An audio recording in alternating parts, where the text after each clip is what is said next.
ओम ब्रह्मानंदं परम सुखदं केवलं ज्ञानमूर्तिं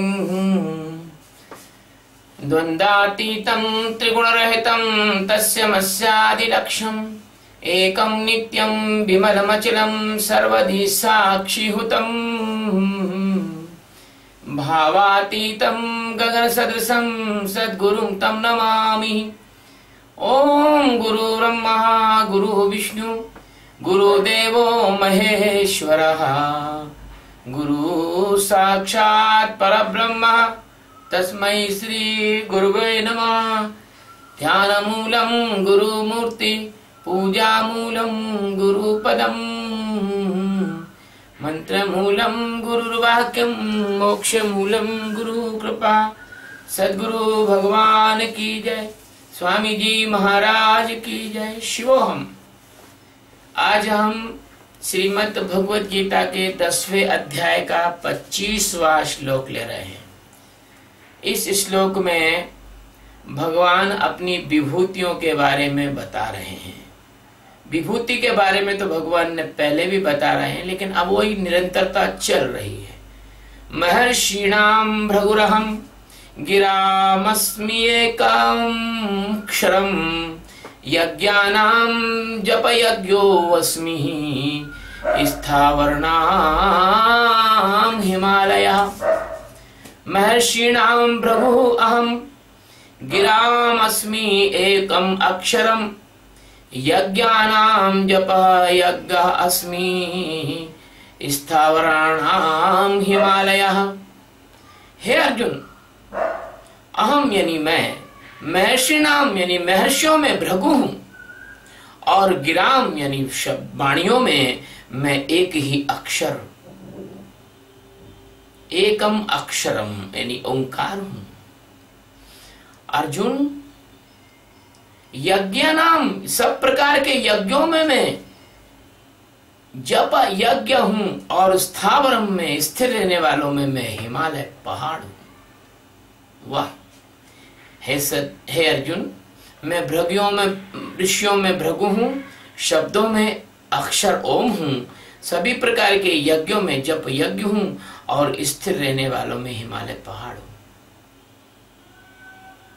सद्गुरु सच्चिदानंद परमात्मा, अनंत अनंत कोटि ब्रह्मांडों के एकमात्र स्वामी, अनंत अनंत आकाश गंगाओं के एकमात्र मालिक, दयालु दीनबंधु, सबके आधार, सबके अधिष्ठान, सबकी आत्मा, सबके प्राण, सबका जीवन, ऐसे भगवान श्री कृष्ण अर्जुन के प्रश्न का उत्तर दे रहे हैं। वो कितने दयालु हैं। कोई भी सद्गुरु अपने गुरु अपने शिष्य के प्रश्नों का उत्तर देने के लिए यद्यपि बाध्य नहीं होता, लेकिन प्रेम के कारण सद्गुरु छोटे छोटे बच्चों का, शिष्यों के हर प्रश्न का उत्तर बड़े प्रेम से दिया करते हैं। मुझे एक छोटी सी बात याद आ गई। एक बच्चा था, वो अपने पिता के कंधे पर बैठ के घूमने जा रहा था। एक कौवा आवाज कर रहा था। बच्चे ने पूछा, पिताजी ये क्या है? पिता ने कहा कौवा। फिर दोबारा बच्चे ने पूछा, ये क्या है? पिताजी ने कहा कौवा। ऐसे बच्चे ने 25-50 बार पूछा। पिता ने बड़े प्रेम से जवाब दिया, गुस्सा नहीं हुआ। लेकिन जब वही बच्चा बड़ा हो गया, 50 साल का हो गया, और उसके पिता 80 साल के हो गए, तब कोई आवाज कम सुनाई देती थी। उनने पूछा, बेटा ये काय का शोर है? तो बच्चे ने कहा कि पिताजी ये कौवा बोल रहा है। थोड़ी देर बाद फिर पिता को कुछ अनईजी लगा। उनने पूछा, बेटा ये काय का शोर है? तो बच्चे ने कहा, आपको सुनाई नहीं देता, ये कौवा बोल रहा है, एक बार आपको बता तो दिया। फिर उन्होंने गलती से तीसरी बार गलती से पूछ लिया, तो बच्चा एकदम गुस्सा होकर बोलता है, आप तो बिल्कुल दिमाग खाते रहते हो, एक बार आपको बता दिया। तो इस प्रकार से इस जगत में तुम अपने पिता के साथ ऐसे करते हो, लेकिन पिता तुम्हारे साथ ऐसे नहीं करते हैं।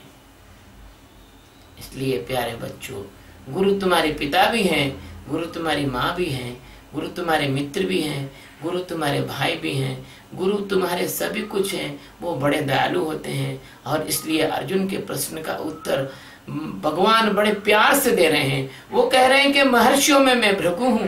क्यों कह रहे हैं वो भृगु हूं?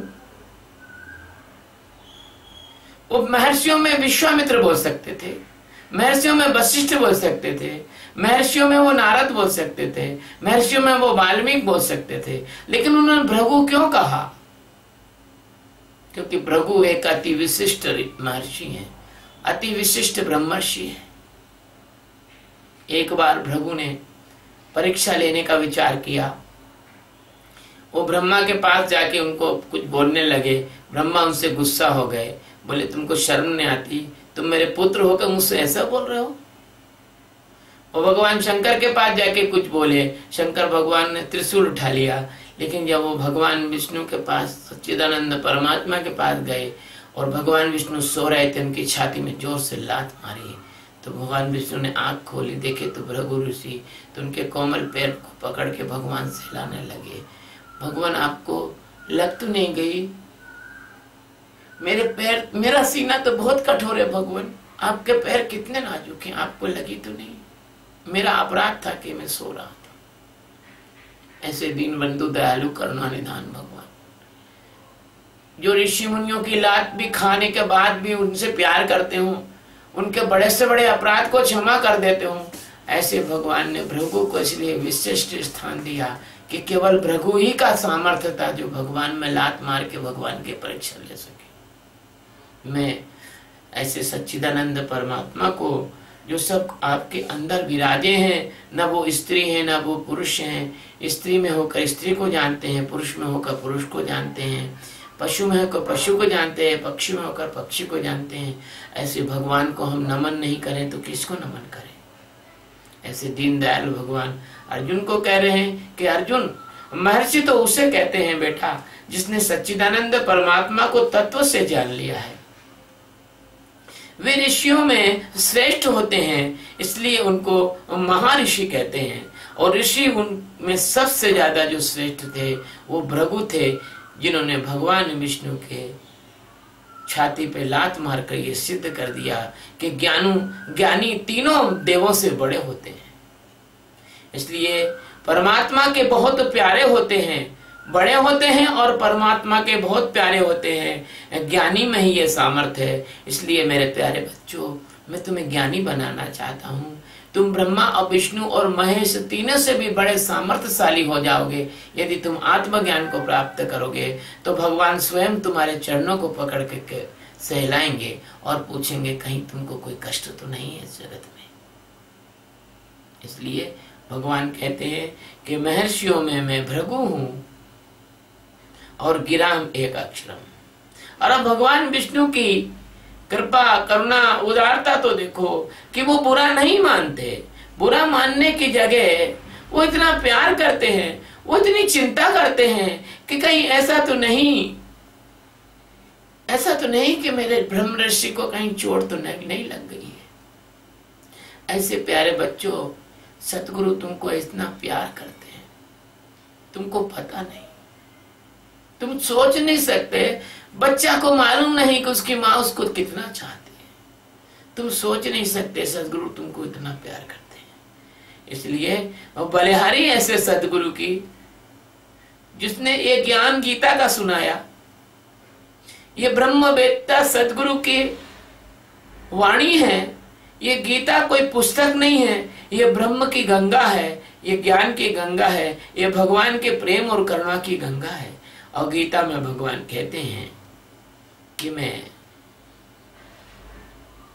ऋषियों में भृगु हूं, मैं महर्षियों में भृगु हूं। ऐसा है कि परमात्मा सच्चिदानंद भगवान जो हैं वो अपने ऋषि और मुनियों के किसी भी बात का बुरा नहीं मानते, क्योंकि वो 24 घंटे तो उन्हीं में रहते हैं। इसलिए ज्ञानी भगवान सच्चिदानंद परमात्मा का ज्ञानी खुद का अंग है। जैसे तुम्हारा हाथ कहीं दीवार से टकरा जाए तो तुम हाथ से नाराज थोड़ी होते हो, तुम हाथ को सहलाते हो, कहते हो अरे अपने हाथ में लग तो नहीं गई कभी। ऐसे भगवान है। मैं धन्य हूं ऐसे भगवान की कृपा को पाकर, और मैं चाहता हूं कि आप लोग भी ऐसे भगवान की कृपा को पाकर धन्य हो जाएं। अब भगवान कहते हैं गिरा अर्थात वाणी में वह अवस्था जो ध्वनि में रूपांतरित होती है और ध्वनि में रूपांतरित होने के पहले विचारों में आती है और विचारों के पहले वो परावाणी बनती है, जहां भाव आदि दशा बनती है और भाव निर्मित होते हैं। ऐसे इस सद्गुरु इस शरीर में आपको पहले प्यास लगेगी, इसके पहले गुरु को पता चल जाता है। आपको भूख लगेगी, इसके पहले गुरु को पता चल जाता है। आपकी साधना कैसे चल रही है, गुरु को पता चल जाता है। इसलिए भगवान जो समस्त परापश्यंती मध्यमा वैखरी वाणी में एक मात्र अक्षर है जो कभी क्षरित नहीं होता, वो है ओंकार। जैसे माँ अपने बच्चों को जान लेती है, ऐसे सद्गुरु जान लेते हैं। तो वह जो ओंकार है उसका अर्थ है, वह एक अक्षर क्या है, वह अमर ध्वनि है। उसका मतलब है ओ उ म, वह हूं मैं वही परमात्मा हूं। इसलिए भगवान का यह ओंकार की जो ध्वनि जो इस ब्रह्मांड में आज भी गूंज रही है, जब लोग ध्यान लगाते हैं तो वो ध्वनि अनाहत नाद के रूप में प्रत्येक योगी के अंदर प्रकट होती है। उस भगवान की ध्वनि के बारे में भगवान अर्जुन को कह रहे हैं कि मैं वाणी में ओंकार हूं। भगवान कह रहे हैं आगे कि अर्जुन, मैं सब प्रकार के यज्ञों में जप यज्ञ हूं। ऐसा आप जानते हैं कि ब्रह्म विद्या एक पुनरावृत्ति की विद्या है। ब्रह्म विद्या, पहले जो ब्रह्म विद्या दी जाती थी तो शिष्य को रोज रोज स्मरण दिलाया जाता था कि तू ब्रह्म है, तू सच्चिदानंद है, तू परमात्मा है। ये ब्रह्म विद्या रिपीटेशन यानी पुनरावृत्ति की विद्या है। तो भगवान ने ये कहा कि सबसे बड़ा यज्ञ कौन सा है, सबसे बड़ा यज्ञ है अपने स्वरूप को जान लेना, ये ज, और जानकर क्या करना, उसमें जीने लगना। उस परमात्मा, प यानी परमात्मा, ज यानी जानना और प यानी परमात्मा, परमात्मा को जानना, ये जप है। ये ओम राम राम राम राम करना, हरे कृष्ण हरे कृष्ण करना, ये जप नहीं है। इस बारे में नहीं कह रहे हैं। अगर इतनी सरल बात होती तो लोग होते तो हजारों लाखों मंत्र जप लिए और किताबों में राम राम लिख के मर गए। वो लोगों की बुद्धि वैसी की वैसी कलुषित रही, उनका मन वैसा का वैसा चालाक रहा, वो वैसे के वैसे गिरे हुए जीवन को जीते रहे। ऐसे तो हर आदमी, डाकू भी, चोर भी, कसाई भी, सब भगवान का नाम लेते हैं, लेकिन ये वाली बात नहीं है। भगवान में जागना ये जो है, और परमात्मा को पा लेना ये प है। परमात्मा में जागना यह जप है। तो इसमें संकेत भगवान ये दे रहे हैं कि प्यारे प्यारे बच्चों, तुम मुझे जान लो और उसमें जाकर जानकर जीने लग जाओ, तो ही मेरा तुम जप सही कर पाओगे। और तुम अपने सद्गुरु परमात्मा की बात को पूरा ध्यान से सुनकर उनके निर्देशों में साधना करो। तुम जहां पर हो, गृहस्थ में हो, सन्यास में हो, दुकानदारी में हो, अधिकारी में हो, कहीं भी हो तुम, लेकिन तुम जहां हो वहीं सब कुछ कर कर भी तुम परमात्मा को प्राप्त कर लोगे। अब भगवान कहते हैं स्थिर रहने वालों में मैं हिमालय हूं। अब स्थिर रहने वाले में, हिमालय में, भगवान के स्वरूप में जो जाग जाता है वो अचल हो जाता है, वो अटल हो जाता है। वो किसी भी तरह से वासना की आंधी में हिलता नहीं, डुलता नहीं, हिमालय की तरह अडिग रहता है। इसलिए भगवान ने कहा, हे अर्जुन, यदि तू मुझ में जाग जाएगा तो हिमालय की तरह अडिग अचल हो जाएगा। तुझे दुनिया की आंधी नहीं रोक पाएगी। देखो कहते हैं ना कि दिल है गुरु की याद में जलता हुआ दिया, दुनिया की आंधियों से भला ये बुझेगा क्या। भगवान सद्गुरु की याद में दिल का दीपक जलाए रखो। इस प्रेम की ज्योति में, इस ज्ञान की बत्ती में, इस निरंतरता के तेल में एक दिन ऐसा आएगा कि उस दीपक में तुम्हें भगवान के दर्शन हो जाएंगे। यह अंदर का दीपक है, ये दिल का दीपक है, ये प्रेम का दीपक है। तो भगवान का कहना है कि अर्जुन, जो मुझ में जाग जाता है वो हिमालय जैसा शांत हो जाता है, हिमालय जैसा शीतल हो जाता है, हिमालय जैसा अटल हो जाता है, हिमालय जैसा अचल हो जाता है, हिमालय जैसा पावन हो जाता है, हिमालय जैसा समृद्ध हो जाता है, हिमालय जैसा कल्याणकारी हो जाता है, हिमालय जैसे ऋषि मुनि उसके आश्रय पाते हैं, हिमालय जैसे तीर्थ उसमें आश्रय पाते हैं, वह ऋषि मुनियों का आश्रयदाता हो जाता है, उसमें ज्ञान की गंगा निकलने लग जाती है। प्यारे बच्चों, इतना सरल नहीं है इन शब्दों का अर्थ। इन शब्दों का अर्थ आपको ये बता रहा है कि आप अगर परमात्मा में जाग गए, आपने यदि परमात्मा को जान लिया तो आप हिमालय जैसे अचल और अटल हो जाओगे, है ना। और प्यारे बच्चों, ये परमात्मा का जो ज्ञान है, यह जो आत्मज्ञान है, इस आत्मज्ञान को पाने के बाद आपको कुछ भी पाना शेष नहीं रहेगा। आप इस ज्ञान को प्राप्त करें, आप हिमालय की तरह शीतल, शांत, मधुर, अनेक अनेक औषधि, लोगों को ठीक करने वाले, लोगों को स्थान देने वाले, ऋषि मुनियों को तपस्या के लिए जगह देने वाले, माँ गंगा को प्रवाहित करने वाले, ज्ञान की गंगा का उत्पादन करने वाले, और इस प्रकार के कई नदों को आपके अंदर से कई अच्छाइयां समाज को प्राप्त होंगी। इस ज्ञान को प्राप्त करने के बाद आप अत्यंत समृद्ध, अटल और अचल हो जाएंगे। बस आज इस श्लोक का इतना ही अर्थ करेंगे। मैं निवेदन करता हूँ, ये YouTube पर हम वीडियो डालते हैं, कृपया आप इन्हें सब्सक्राइब करें, और सब्सक्राइब करने के बाद मैं आपसे निवेदन करता हूँ कि यदि आप इस ध्यान को सीखना चाहते हैं जिससे आप जीवन में सर्वोच्च अवस्था प्राप्त कर सकते हैं, शांत हो सकते हैं, आनंदित हो सकते हैं, तनाव रहित हो सकते हैं, अनेक अनेक भीषण बीमारियों और दुखों से मुक्त हो सकते हैं, तो 1 अगस्त 2015 को दिल्ली में एक ध्यान शिविर रखा गया है। यदि आप उस ध्यान शिविर में भाग लेना चाहते हैं तो आप सत्यबोध प्रेमानंद के फेसबुक वॉल पर जाइए, वहाँ आपको सारी जानकारी मिलेगी, वहाँ आपको मोबाइल नंबर मिलेंगे।